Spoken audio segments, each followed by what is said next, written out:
All right, today we're diving into a story that really gets under your skin, a story called The 4:44 a.m. Fracture. Just imagine for a second, what if you woke up to the exact same nightmare on the same date at the exact same time every single year? It's your own personal, punctual horror show, and nobody else can even see it. What would you do? Well, for our main character, a guy named Zion, this isn't some what-if scenario. It is his terrifying reality. And for him, it all started with just a little crack in his ceiling. So right off the bat, we learn this fracture, it has rules. And they're incredibly specific. It's an annual event, like some kind of horrifying anniversary. And get this, it's only visible to Zion. It's his own private haunting. The first time it all goes down, it doesn't even start with something he sees, but something he hears, a faint scratching sound. You know the one.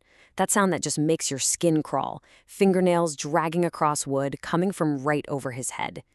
And then it gets personal, way more personal. The sound isn't just in the room anymore. It feels like it's inside his own head. A soft whisper just repeating his name.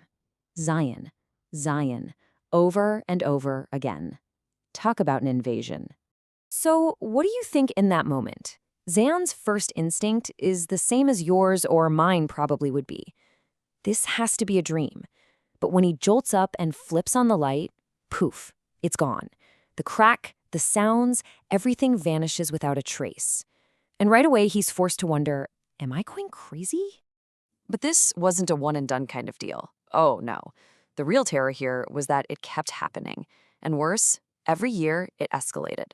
So the next year, it's not the same. It's worse. The crack comes back, but it's wider now. That one creepy little whisper, now it's a whole chorus of desperate overlapping voices. And then it gets physical. The ceiling actually starts to bulge down, like something or someone is pressing its face right against the plaster from the other side. And out of that chaos of voices, one clear, absolutely chilling sentence starts to come through. We're almost through. Okay, so this isn't just random haunting anymore. This is a message. They have a goal, and they are getting closer.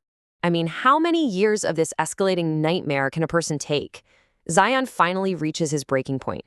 He just can't take another night of waiting for it to happen. He decides he has to do something.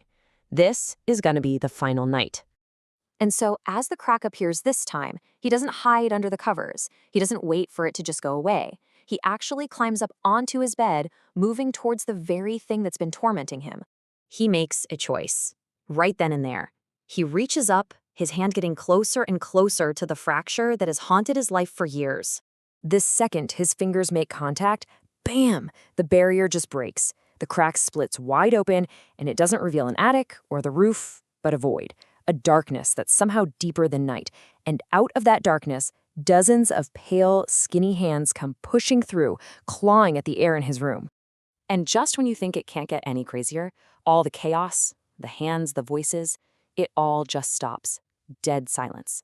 And then a single, calm voice that sounds exactly like Zion's own says, "Finally, you opened it from your side." So what on earth happens after that? What does the morning after the breach even look like? Let's take a look at the aftermath.